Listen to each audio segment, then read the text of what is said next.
తాతతో రప్ప రప్ప రప్ప బీసీల నోరు మూసి రాజ్యాధికారం దోసి అంతటా ముందడుగేసి బీసీల వెనక దోసే అగ్రకుల అధికార పాలనేందిరా ప్రతినిత్యం బీసీల రోదనేందిరా. అయితే ఈ పాట మీ తాతే రాసిండు, ఇప్పుడు కూడా వాడుతుండు మీ ముందర. కానీ కథ మాత్రం ఏంటంటే ఇక ఇప్పుడు తూర్పు గారి తోడినట్టుగా ఇక ఇప్పుడు తెలంగాణలో నీ దండం పెడితే రాజకీయం అంతా ఇప్పుడు బీసీల చుట్టే తిరుగుతుందిలా. అసలు ఏం నడుస్తుంది అంటే తెలంగాణలో బీసీల కథే నడుస్తుంది, బీసీల భాగవతమే ముంగటేస్తున్నారు. ఇక ఇప్పుడు అంటే ఏ పార్టీ లీడర్ను తీసుకున్నా బీసీ బీసీ బీసీ అని బీసీల రాగం ఎత్తుకొని ఉరుకలు పెడుతున్నారు. మరి ఏంది లోపటంగా ఏం జరుగుతుంది, బయటంగా ఏం జరుగుతుంది, కపట ప్రేమ ఎవరిది, నిజమైన అచ్చమైన స్వచ్ఛమైన మచ్చలేని ప్రేమ ఎవరిది, ఏం కథ అనేది ఇవాళ నేను పసిగడుతందుకు ఈడ కాదు ఆడ కాదు నీ దండం పెడితే పట్నం గల్లీలు గల్లీలు గల్లీలు మొత్తం గాలించుకుంటా ఇక అవుపడుతుందా పెద్ద మంచి చూపి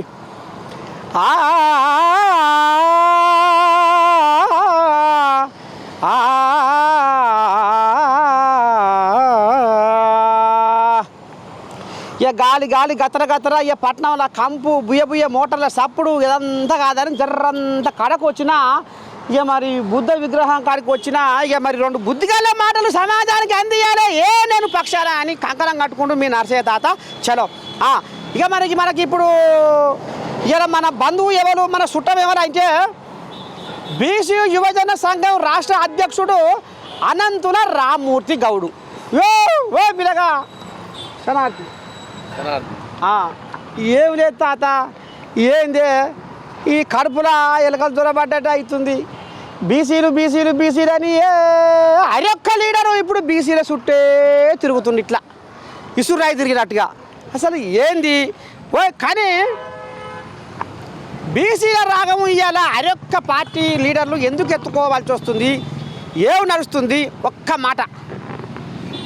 ముందుగా ఏఎన్ఎన్ ఛానల్ ప్రేక్షకులకు ఏఎన్ఎన్ ఛానల్ యాజమాన్యానికి మా బీసీ విద్యార్థి యువజన సంఘం తరఫున ధన్యవాదాలు తెలుపుతున్నాం. అదేవిధంగా ఈరోజు గత 15 ఏళ్ళ సంచి జర్నలిజంలో తను ఎంతో విజ్ఞానవంతుడైన తను ఎంతో మేధావి అయినా కూడా సామాన్య జనాన్ని ఆకర్షించే విధంగా సామాన్య జనాన్ని సమాజంలో జరుగుతున్న మంచి చెడుని ప్రజలకు ఒక సరళమైన మార్గంలో తెలిసే విధంగా వార్తలు చదువుతూ ప్రతి వార్తని ప్రజలకు చేరవేస్తూ ఒక గాలిపటం లెక్క ప్రతినిత్యం ప్రజలలో తిరిగే మా నరసయ్య తాతకు కూడా ప్రేమతోటి ఉద్యమాభివందనాలు తెలుపుకుంటున్నాం. నా పేరు అనంతుల రామ్మూర్తి గౌడ్, బీసీ విద్యార్థి యోజన సంఘాల జేఏసీ చైర్మన్గా గత 22 ఏళ్ల నుంచి నేను ఉద్యమాలలో కొనసాగుతున్నాం. ఇప్పుడు ఇక్కడికి మనం అందరం కూడా నన్ను గుర్తించి నా వాయిస్ తీసుకొని వచ్చినటువంటి ఏఎన్ఎన్ ఛానల్కు హృదయపూర్వక ధన్యవాదాలు తెలుపుకుంటూ ఇప్పుడు ఏదైతే మీరు అడిగిర్రో ఏదైతే మీరు ఇప్పుడు నరసయ్య తాత అడిగిండో బీసీ ఉద్యమాలని ఎందుకు ఎత్తుకుంటున్నాయి ఇలా రాజకీయ పార్టీలు కానీ ఇలా రాజకీయ వేదికలు కానీ ప్రతి ఒక్కరు ఎందుకు ఎత్తుకుంటున్నాయంటే దాని అనుకున్న మర్మం ఏంటంటే సోదరులారా, ఈ దేశంలో ఎన్నో రకాల ఉద్యమాలను చూసినాం. ఏమేమి ఉద్యమాలను చూసినాం? పీడిత ప్రజల విముక్తి పోరాటాలు చూసినాం. ఇక రెండోది చూసినట్టయితే కమ్యూనిజం పోరాటాలు చూసినాం. భూమి భుక్తి ఈ ఆకలి పోరాటాలను చూసినాం. మూడోది మనకు దగ్గరగా నిన్నగాక మొన్న జరిగిన పోరాటం తెలంగాణ రాష్ట్ర ఏర్పాటు ఉద్యమం. అన్నీ అయిపోయినాయి. ఈ భారతదేశంలో అన్ని రకాలటువంటి పోరాటాలు అయిపోయినాయి. ఒకే ఒక ఉద్యమం పెండింగ్ ఉంది, అదే బీసీ ఉద్యమం. ఎందుకు 100% బీసీ ఉద్యమమే ఈ దేశం మొత్తాన కూడా ఉంది. ఇలా కేంద్రంలో ఉన్న అధికారంలో ఉన్న బీజేపీ, రాష్ట్రంలో అధికారంలో ఉన్న కాంగ్రెస్, ప్రతిపక్షంలో కేంద్రంలో ఉన్న రాహుల్ గాంధీతో సహా కులగణన జరగాలి, కుల వర్గీకరణ జరగాలి అని చెప్తూ ఏదైతే అంబేద్కర్ రాసిన రాజ్యాంగంలో జనాభా ప్రతిపాదకన ఎవరి రిజర్వేషన్లు వారికి చెందాలి అని పొందుపరిచే ఏదైతే షెడ్యూల్లో ఉందో దాన్ని ఇంప్లిమెంట్ చేయాలని చెప్పేసి ప్రతి రాజకీయ పార్టీ కూడా పాట పాడుతుంది. అంటే ఇక్కడ మీరు అందరూ ఒకటి అర్థం చేసుకోవాలి, ఈ దేశంలో అన్యాయం జరుగుతుంది ఎవరంటే బీసీలు. ఎందుకు అన్యాయం జరుగుతుందని నేను ఒక చిన్నగా చెప్తే, ఈ దేశ సంపదలో సగం మంది 60% సంపద సృష్టించే జాతులు బహుజన జాతులు. ఓ కుమ్మరి, మంగలి, చాకలి, గౌడ, గాండ్ల, ఈడిగ, చెట్టిబలిజ, పద్మశాలి, ఇవాళ ఈ కులాలు ఎవరి పని వాళ్ళు చేసుకుంటూ ఇవాళ ఏదైతే భారతదేశానికి కానీ రాష్ట్రానికి కానీ వస్తున్న సంపదలో ట్యాక్సీలు అవుతున్నాయో ఈ జిఎస్టీల ద్వారా, కరెంటు బిల్లుల ద్వారా, నీటి పన్నుల ద్వారా, వ్యాట్ పన్నుల ద్వారా, భూమి ద్వారా, రెవెన్యూ ద్వారా ఇవాళ దేశానికి 1,00,000 కోట్లు, రాష్ట్రానికి 100 లక్షల కోట్ల దేశానికి ఉన్నటువంటి బడ్జెట్లో సగం బీసీలు కట్టే బడ్జెట్. ఆ బడ్జెట్లో మేము శ్రామికులం, ఈ దేశంలో మేము కూడా పోరాటం చేస్తున్నాం కనుక మాకెందుకు రిజర్వేషన్ రావు అనేది మా ప్రశ్న. ఇలా రాహుల్ గాంధీ గారు ఒక మాట తాత, ఇక కనుకనేమి ఇక మరి బీసీల రాగమెత్తుకున్న పెబ్బలు కూడా సంచిలో ఒకనాడు బుట్టిలో ఒకనాడు సంసారం చేస్తున్నారు ఏట రామ్మూర్తి తాత. జాజుల సీనయ్య లెంకలు కొట్టి ఇక మరి పెద్ద మనిషి కిష్టే కూడా ఫోన్ రీలుకుంటా ఇక మరి మేకపోతూ ఇక మరి శ్రీరంగ వారంగా తీగరాగాలు తీసుకుంటా ఇక ఇంట్లో రాజాల యుగేందర్, ఇక పోతే రాజా రామ్ యాదవ్, చిరంజీవి, విజయ్ నారగోని, మరి కోజాగలు ఊ అంటే రింగా రింగా రింగా రింగా ఎందుకు ఉరికేనే ఢిల్లీ బాట, ఎందుకు ఉరికేనే ఢిల్లీ బాట. ఏడ ఉంది, ఏం జరుగుతుంది, సంచి బుచ్చి ఏం తాత ఇది కథ అంటే నరసయ్య తాత, ఇప్పుడు మీరు అడిగిన ప్రశ్న ఏంటంటే ఈ రాష్ట్రంలో జరుగుతున్న బహుజన ఉద్యమంలో వర్గీకరణ ఏదైతే కులాలకు రిజర్వేషన్లు 42% రిజర్వేషన్లు నేను ప్రకటిస్తా అని చెప్పిన రేవంత్ రెడ్డి కామారెడ్డిలో డిక్లరేషన్ చేసిండు కదా, ఆ రిజర్వేషన్లని పార్టీ ప్రకారంగా నేను ఇస్తా అని ఆయన అంటున్నాడు. బీసీలో మేమేమంటున్నామంటే నువ్వు ఇలా 42% ఇస్తా అన్నందుకు నీకు ఓటేసినాం, ఇలా మీ ప్రభుత్వం వచ్చింది, నువ్వు ఉట్టినే నీ పార్టీ తరపున ఇచ్చిపోతే మిగతా బీజేపీ 42% ఇయ్యదు కదా, మిగతా టీఆర్ఎస్ పార్టీ 42% ఇయ్యదు కదా. అంటే మళ్ళీ మేము ఇంకో నెక్స్ట్ టీఆర్ఎస్ వచ్చిందనుకో మళ్ళీ కొట్లాడమా, మళ్ళీ బీజేపీ వచ్చిందనుకో అధికారంలోకి మళ్ళీ రోడ్డెక్కి కొట్లాడమా? మాకు అట్లా వద్దు. ఉట్టిగా నామకే వాస్తేగా కాంగ్రెస్ పార్టీ ఇచ్చే రిజర్వేషన్లు వద్దు. మాకేం కావాలంటున్నామంటే ఈ దేశంలో ఒక రాజ్యాంగం ఉంది, ఆ రాజ్యాంగంలో ఏ రిజర్వేషన్లైనా 9th షెడ్యూల్లో పెడతారు, 9వ షెడ్యూల్లో చేర్చి దానికి ఆర్డినెన్స్ అనేది తీస్తే అది ఏ పార్టీ అధికారంలోకి వచ్చినా శాశ్వతంగా ఉంటుంది. మాకు 9వ షెడ్యూల్లో చేర్పి నీ తరపున మేము కొట్లాడతామని రేవంత్ రెడ్డికి మేము చెప్తున్నాం. ఈ రాష్ట్రంలో ఉన్న బీసీలు అంతా ఏం చెప్తున్నామంటే మాకు 9వ షెడ్యూల్లో చేర్చండి, మమ్మల్ని 9వ షెడ్యూల్లో చేర్చితే మాకు ఇక ఏ పార్టీ అధికారంలోకి వచ్చినా మా రిజర్వేషన్లు కంటిన్యూ అవుతూ ఉంటాయి. ఇప్పుడు నువ్వు కాంగ్రెస్ పార్టీ తరపున ఇస్తావు, నీ పార్టీ నెక్స్ట్ అధికారం పోతుంది, మళ్ళా అదే 22% ఉంటుంది. అదే ఇప్పుడు ఈ గొంజాము బీజేపీ కోజాల దగ్గరనే ఉందా? వాళ్ళ దగ్గర ఉంది. మరి బీజేపీ కోజాగలు ఇలా ధర్నా చౌకడ ధర్నా చేస్తున్నాయి, ఏమే బీసీల ఉద్యమం అని తీగరాగాలు తీస్తున్నాయి కానీ మరి ఇది ఎక్కడ కదా, దీనిదేంది మర్మం? అయితే దానిదేంది మర్మం అంటే ఇప్పుడు రేవంత్ రెడ్డి చెప్పిన దానికి వాళ్ళేం సమాధానం చెప్తున్నారు. రాష్ట్రంలో ఉన్నటువంటి లక్ష్మణ్ కానీ, కిషన్ రెడ్డి కానీ, ఆడ ఉన్న ఈటల రాజేంద్ర వీళ్ళందరూ ఏమంటున్నారంటే నీవు కాంగ్రెస్ పార్టీ అధికారం రానికి కామారెడ్డిలో రిజర్వేషన్ 42% ఇస్తా అని చెప్పినావు. మేమేమంటున్నాం, నీకంటే ముందే బీసీ ముఖ్యమంత్రిని చేస్తామని చెప్పి బీజేపీ అంటుంది. బీసీ ముఖ్యమంత్రిని చేస్తా అని చెప్పి పోయిన ఎన్నికలలో మేము ప్రకటించినాం. బీసీల కులగణన చేస్తామని చెప్పి ప్రధానమంత్రి నరేంద్ర మోడీ చెప్తున్నాడు. మేము కూడా రేపు రాబోయే ఎన్నికలలో తెలంగాణలో బీజేపీని ఫామ్ చేయాలనుకుంటున్నాం. నువ్వు ఇచ్చిన హామీకి మేమెందుకు 9వ షెడ్యూల్లో చేర్చుతాం? మేము చేర్చాం, మాకు అవసరం లేదంటున్నారు. అయితే ఆయన ఏమంటున్నాడు రేవంత్ రెడ్డి, నేను ఇస్తా అంటున్నా, నేను ఆ మాట కట్టుబడి ఉన్నా, మీకు 9వ షెడ్యూల్ కావాలంటే ధర్నా చేద్దాం రారే ఢిల్లీ పోయాను ఆయన అంటాడు. వీళ్ళు ఏమంటారు, నువ్వేమని పై చెప్పనీకు మాకు, నువ్వు చెప్తే మేమెందుకు చేర్చుతాం? నెక్స్ట్ మేము చేరుస్తాం 2029 ఎన్నికలలో. రాయికి రౌతుకు మధ్యలో ఆకు అరిటాకై బీసీలు కొట్లాడుతున్నారు, అది వాళ్ళ మర్మం. దానికి మేమేమంటున్నామంటే నీకు ఇప్పుడు ప్రతిపక్ష పాత్రలో మీ కాంగ్రెస్ పార్టీ సెంట్రల్ లెవెల్ ఉంది, రాహుల్ గాంధీ తోటి నువ్వు ధర్నాకు మేము ధర్నా పెడతాం, మాతో వచ్చి కూసమ్మను రాహుల్ గాంధీని కూసమ్మను, సమాజ్వాదీ పార్టీని కూసమ్మను, ములాయం సింగ్ని రమ్మను, తమిళనాడు స్టాలిన్ రమ్మను, కర్ణాటక, కేరళ ఈ రాష్ట్రాలలో ఉన్న ముఖ్యమంత్రులు మీరు మాట్లాడి తీసుకురారు, మాతో పాటు ధర్నా కూర్చోబెట్టమని చెప్పి మేము డిమాండ్ చేస్తున్నాం. అయితే బీజేపీ వాళ్ళు ఏమంటారు, ఎవడు కూర్చున్నా మేము ఇవ్వం, నెక్స్ట్ మేమే ఇచ్చేస్తాం. మీరు ఇప్పుడు రేవంత్ రెడ్డికి మాట ఓటేసిర్రు, ఆయన ఇస్తా అంటుండు, నెక్స్ట్ బీజేపీకి ఓటేరి కులగణన చేస్తాం, మేము కూడా 9వ షెడ్యూల్లో చేర్చుతాం. వానికి తాడుకు పట్టిలేదు, తగుడుకు పట్టిలేదు, గుంజకెందుకమ్మ గుంజులాట అనేది మాత్రం నువ్వు అనకు తాతో. ఎందుకంటున్నా అంటే ఇక ఇప్పుడు బీసీలు నాకు కళలకు వస్తుర్రు, బీసీలు నాకు పంచప్రాణం అయ్యిర్రు, బీసులు లేకపోతే నేను బతట్లేను అని పాపం కవితమ్మ కాళ్ళ గిరికలు కట్టుకొని తాత రైలు రోకో రోకో అరే కారు రోకో రోకో బండి రోకో రోకో అని ఈ రోకోల మీద పడ్డది తల్లి. మరి దీని వెనకాల ఏమైనా మర్మం ఉందంటావా లేకపోతే కవిత నిజమైన ప్రేమే అంటావా? ఇప్పుడు నేను ఒక 22 సంవత్సరాల ఉద్యమకారునిగా నేనేమంటా అంటే, ఒక ఉద్యమం రగలాలంటే మంచోడు ఉంటాడు, చెడ్డోడు ఉంటాడు, లంగ ఉంటాడు, దొంగ ఉంటాడు, అన్ని కలుపుకోబోతేనే ఉద్యమం అవుతుంది. ఇప్పుడు కవిత మనసులో ఏముందనేది మాకు సంబంధం లేని అంశం. కవిత ఏమంటుందంటే బీసీలకు రిజర్వేషన్లు రావాలి, బీసీలకు రిజర్వేషన్లు రావాలి, బీసీలను కూడా ఖచ్చితంగా 9వ షెడ్యూల్లో చేర్చాలి, వాళ్ళకి న్యాయం జరగాలని మాట్లాడుతుంది. ఆ మాటను స్వాగతిస్తున్నాం. కానీ మేము ఇప్పుడు ఒక బీసీ యోధునిగా నేనేమడుతున్నామనంటే, మీ నాయన 10 సంవత్సరాలు పరిపాలించండు. ఆ రోజు నీకు 32% ఉన్న రిజర్వేషన్లను కోర్టు కేసుల ద్వారా 22%కే పడేసారు. ఆ రోజు మరి నీకు ఎక్కడ పోయింది బీసీ ఉద్యమం? రెండోది, ఇదే ఏదైతే అసెంబ్లీలో అంబేద్కర్ గారి విగ్రహాన్ని పెట్టాలని చెప్పి ధర్నా చేసినావు. అంబేద్కర్ గారి గురువు ఎవరు? జ్యోతిరావు పులే, మహాత్మా జ్యోతిరావు పులే. మరి అదే రోజు అంబేద్కర్ గారి గురువు అయిన జ్యోతిరావు పులే గారి విగ్రహం పెట్టాలని నువ్వు అడిగినవా? ఏ ఒక్క రోజు కూడా అడగలేదు. ఎందుకు అడగలేదు? అంబేద్కర్ గారు పెట్టినావు, ఆయన అందరికీ రాజ్యాంగ నిర్మాత, మేము మా బడుగు బలైన వర్గాలకు ఆయన ఒక దైవ సమానులు స్వాగతిస్తున్నాం. కానీ అదే అంబేద్కర్ గారి గురువు అయినటువంటి జ్యోతిరావు పులే విగ్రహాన్ని పెట్టాలని ఏ ఒక్క రోజున అడిగినవా? నీకు జ్యోతిరావు పులే ఇవాళ జ్యోతిరావు పులే విగ్రహం పెట్టాలని మాట్లాడుతున్నావు, ఇవాళ బీసీలకు రిజర్వేషన్లు పెట్టాలంటున్నావు. ఆ రోజు నీ జ్ఞానం ఎక్కడ పోయిందని ప్రశ్నిస్తానా? ఆ రోజు నీ జాగృతి ఎక్కడ పోయిందని ప్రశ్నిస్తానా? అంటే నువ్వు ప్రతిపక్షంలో ఉండి ఏ పవర్ లేకుంటుండి ఇవాళ నీ పార్టీ నీ కుటుంబం అంతా రోడ్డు మీద పడేసరికి మా బీసీలు గుర్తొచ్చిరా అంటే కవితని బీసీలు స్వాగతించరు.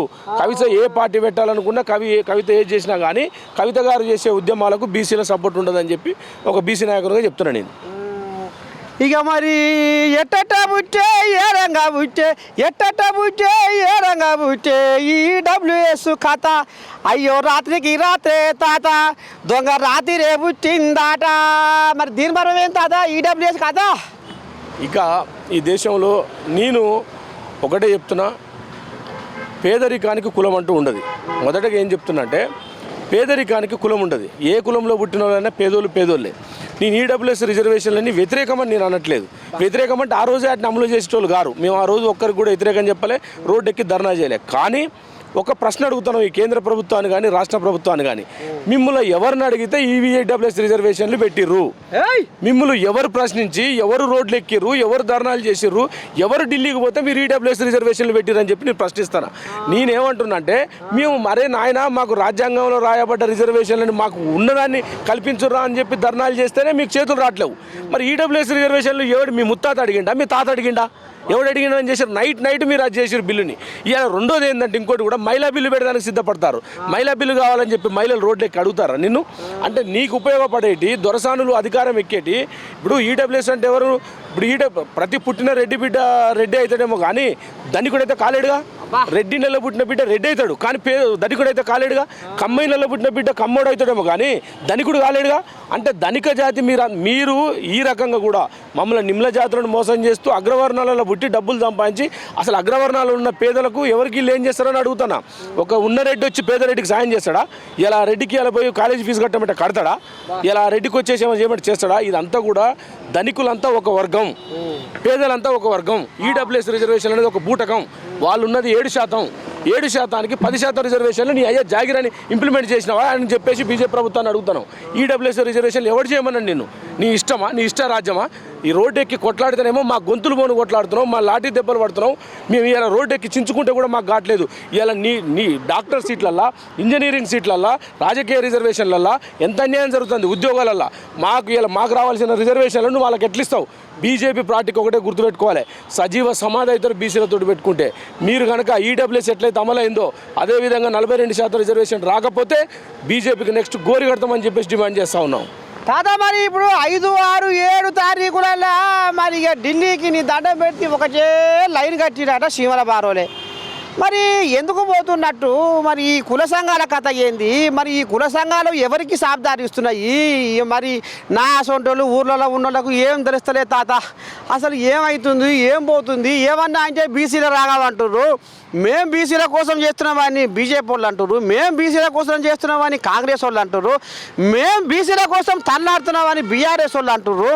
ఈ ఏం నడుస్తుంది అనేది నా సొంటోళ్ళకి అర్థమవుతుంది తాత, ఊర్లలో ఉన్న వాళ్ళకు ఏం చెప్తావో చెప్పిగా.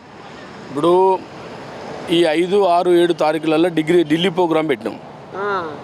యావత్ అన్ని కుల సంఘాలు ఎవరైతే బీసీ సంఘాల తరపున గత కొన్నేళ్లుగా కుల సంఘాల మీద పోరాటం చేసిన ప్రతి ఒక్కరికి 5, 6, 7 తారీఖులో మన వాదనను వినిపించడానికి రాహుల్ గాంధీ గారు కూడా వస్తున్నారు మన జంతర్ మంతర్ ధర్నా కాడికి.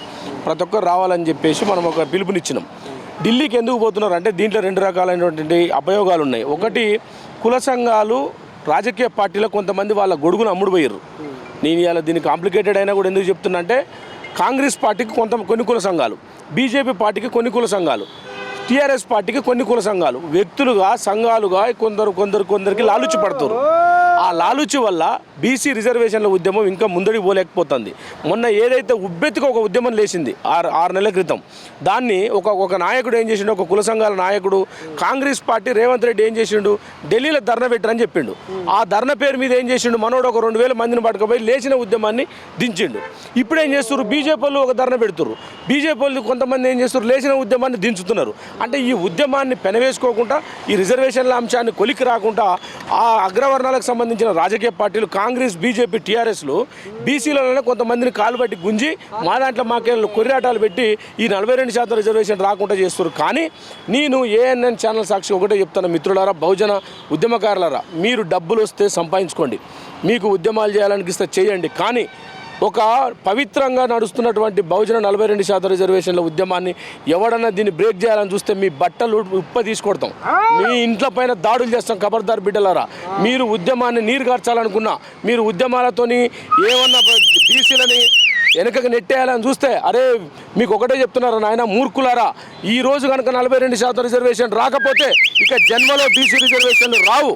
మన తాతలు మన తాతలు బుడిగం చేసిర్రు, మన అయ్యలు బుడిగం చేసిర్రు, మనం బుడిగం చేసినాం. మన పిల్లలన్నా బాగుపడతారు. 42% రిజర్వేషన్లు కనుక ఇంప్లిమెంట్ అయితే వైద్య, విద్య, రాజకీయ రంగాలల్లో మనం ఎంతో ముందడికి పోతాం. ఇలా మనకు డాక్టర్లల్లా, ఇంజనీర్లల్లా, లాయర్లల్లా, వ్యాపారాలల్లా, వ్యవసాయ రంగాలల్లా రిజర్వేషన్లు వస్తాయిరా. మీ దండం పెడతాం. ఎందుకురా మీరు డబ్బులకు ఆశపడి, మీరు లాలుచిపడి రాజకీయ కుల సంఘాల పేరు మీద బ్రోకరేజం చేయడం బంద్ చేయని చెప్తున్నాం.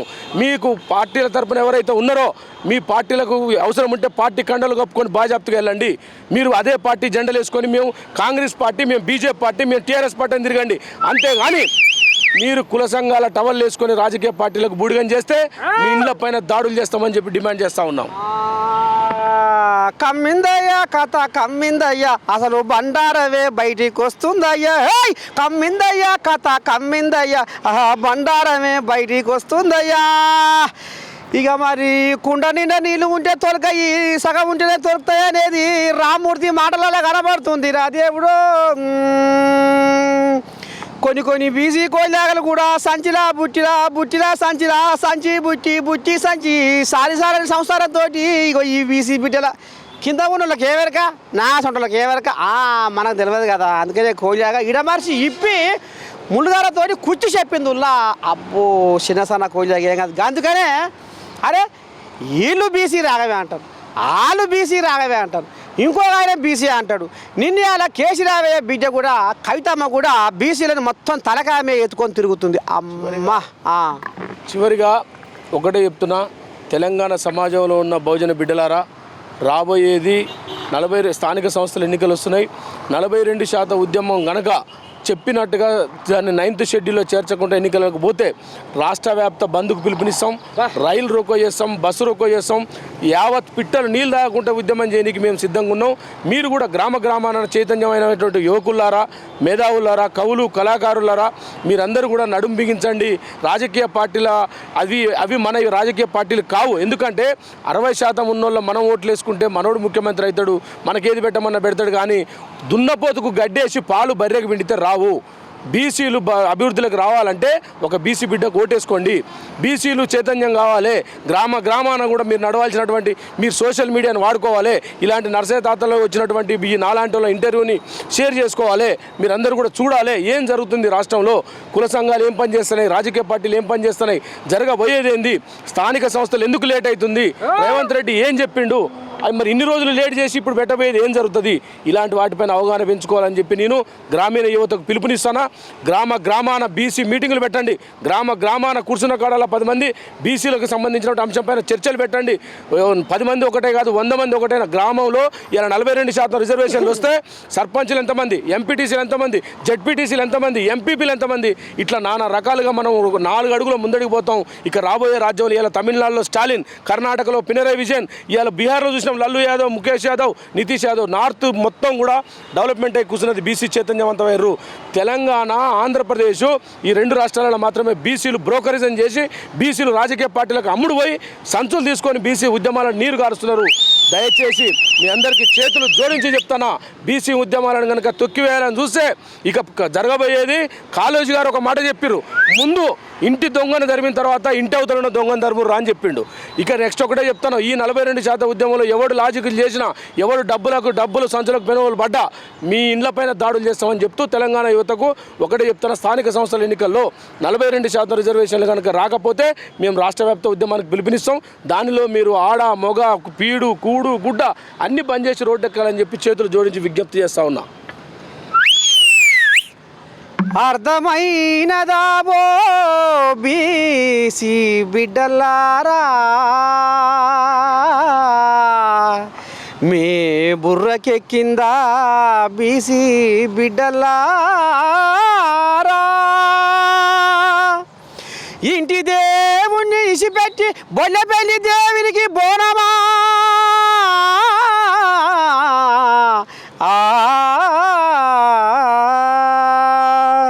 మన బీసీలే ఆని పంచన చేరి ఈని పక్కన చేరి ఆని వంచన చేరి కథ గమ్మిస్తున్నారు అనేది అక్షరాల నిజమాయనో. అనంతుల రామూర్తి గౌడు సత్య పలుకులలో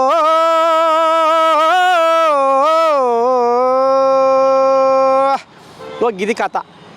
ఇంట్లో 2 అన్నదమ్ములకు బయట పెద్ద మనిషి పంచాది పెట్టినట్టుగా ఇక ఇప్పుడు మన బీసీలకే మనకే సిచ్చు పెట్టి ఉచ్చు పెడుతున్నారు, గద్దెలెక్కి గారడి చేసి గమ్మత్తు చేస్తున్నారు.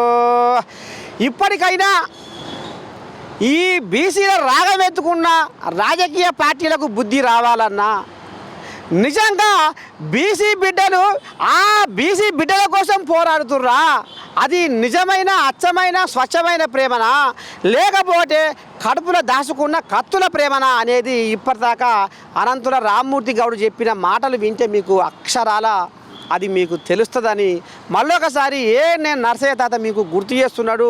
ఇక మరి బీసీల రాగం అని మరి ఆఖరికి వస్తడకల్లా ఈ రోగాన్ని ఎవరికి అంటగాడతారో ఏందో కానీ మొత్తానికైతే ఇక బీసీల చుట్టూ ఉన్న తెలంగాణ రాజకీయంలో